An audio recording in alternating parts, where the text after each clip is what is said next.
চলমান অস্থিরতা ঘিরে আবারও বহির্বিশ্বে ভাবমূর্তি সংকটে বাংলাদেশ।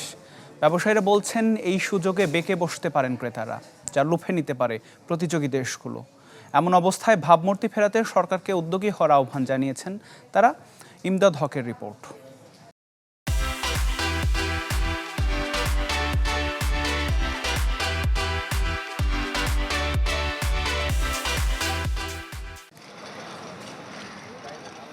ডলার সংকট, ব্যাংক খাতের অস্থিরতা কিংবা রপ্তানিতে ভাটা, লম্বা সময় ধরেই অর্থনীতি ঝুঁকছে এসব কারণে। তার মধ্যে নতুন বিপত্তি, কোটা সংস্কার আন্দোলন ঘিরে দেশ জুড়ে অচল অবস্থা।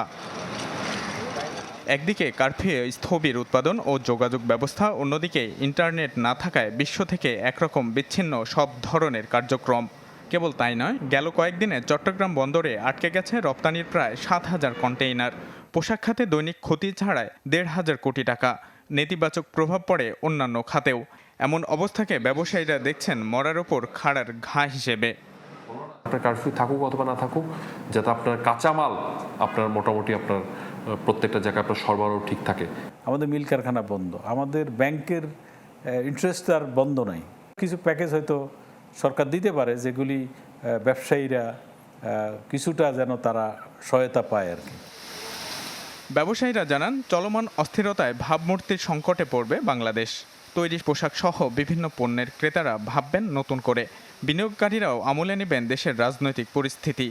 কেননা সুষ্ঠু পরিবেশ না থাকলে বিঘ্ন হবে ব্যবসার পরিবেশ, যেখান থেকে কঠিন হবে মুনাফা অর্জন। একই মত অর্থনীতিবিদদের। আমাদের সুদের হার ছিল 9, চলে গেছে 14-তে, আরও বাড়ার সম্ভাবনা।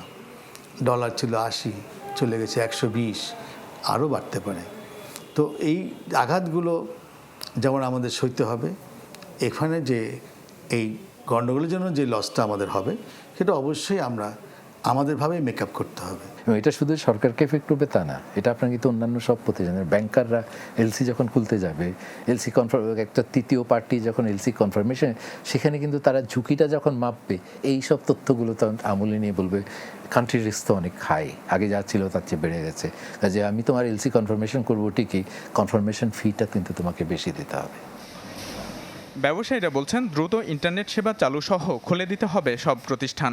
সেই সাথে সরকারকে উদ্যোগী হতে হবে আন্তর্জাতিক বিশ্বে ভাবমূর্তি পুনরুদ্ধারে। ইমদাদ হক, চ্যানেল 24, ঢাকা।